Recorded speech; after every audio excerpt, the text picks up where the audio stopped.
चलो खैर, अपने अपने ऑब्जेक्टिव है। बनाने वाले ने फ्रेंडशिप डे जो भी सोच के बनाओ, लेकिन हमारी दोस्ती की परिभाषा आप लोगों की अपनी चल रही होगी नहीं। आज चांस का दिन है, हो सकता है हमारे पास भी कोई चांस लग जाए। तो खैर, लेकिन स्टार्ट तो दोस्ती से ही होती है, फिर दोस्ती के बाद कहानी आप आगे बढ़ाने की कोशिश रखोगे, दोस्ती मोहब्बतों में बदले। अरे लेकिन एंड सब कुछ एक ही होना है, एंड में होनी आपकी बर्बादी ही है। बोला एक हमारे जैसे ये शायरी की दुनिया रही है, तो ब्रिटिश में जनरली 3 बहुत बड़े शायर रहे हैं। आपने शायरी तो बड़ी सुनी, नाम सुने हुए नहीं, तो गालिब आपने सुना ज़रूर।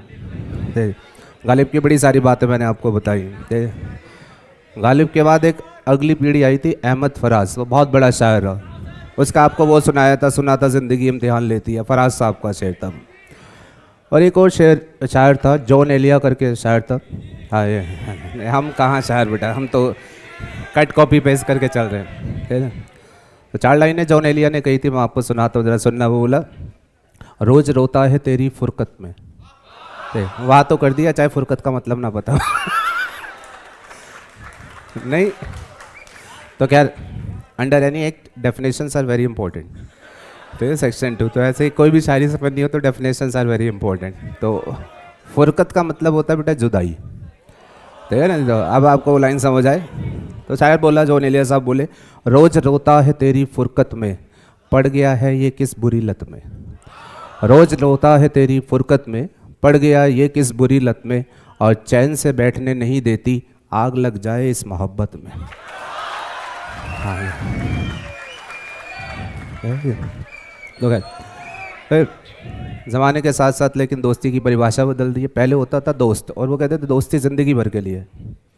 अब ये वाले लोग तो अलग है, इनकी तो दोस्ती बैच बैच तक की होती है। वो कहते हैं, जो खुशी ना दे उसे मौसम बहार नहीं कहते। जो खुशी ना दे उसे मौसम कितना भी अच्छा हो, जब तक आप खुश नहीं हो मौसम की वैल्यू बेकार है वगैरह। जो खुशी ना दे उसे मौसम बहार नहीं कहते, और जो दगा दे जाए उसे कभी यार नहीं कहते। जो खुशी ना दे उसे मौसम बहार नहीं कहते, जो दगा दे जाए उसको यार नहीं कहते। दिल धड़कता है ज़िंदगी में एक ही के लिए, जो दोबारा हो जाए उसको प्यार नहीं कहते। तो खैर, बहुत अच्छा समझ रहे हो आप लोग, अच्छी बात है। आज की जनरेशन कुछ अलग तरीके से चल रही है, ठीक है। या हर कोई है बेटा जो दूसरे के साथ रिश्ते से जुड़ना चाहता है, बट रिश्ते को जब नाम देने की बात आती है तो बड़ा कतराता है। छुप छुप के मिलना, छुप छुप के बातें करना, पकड़े जाने पर रिश्ता बदल जाना, ठीक है। कौन कहता है कि मोहब्बत में पकड़े जाएंगे, वक्त आया तो भाई बहन बन जाएंगे। बात समझ आई आपको? ये मैंने कई बार देखा बेटा, पार्क्स में कई बार लोग घूमने जाते हैं, कोई पकड़ लेता, हाँ भाई ये कौन, कज़न है। अब शायरी सुनना इस मजाक वाले माहौल पे। उसने कहा, एक रोज़ हमने पूछा, क्यों भाई मिस्टर मुरारी, कल जो साथ थी तुम्हारे वो कौन थी तुम्हारी। आदमी पकड़ा गया है, सुनना ज़रा। एक बार हमने पूछा, क्यों भाई मिस्टर मुरारी, कल जो साथ थी तुम्हारे वो कौन थी तुम्हारी। थोड़ा सा शक पकाया, फिर बोला यूँ मुरारी, वो जो कल साथ थी हमारे वो कज़न थी हमारी। थोड़ा सा शक पकाया, फिर बोला यूँ मुरारी, वो जो साथ थी हमारे वो तो थी कज़न हमारी।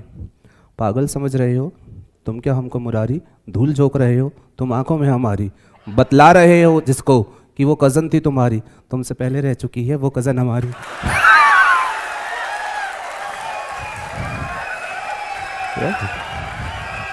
तो चल रही है बात, ऐसे ही चल रही।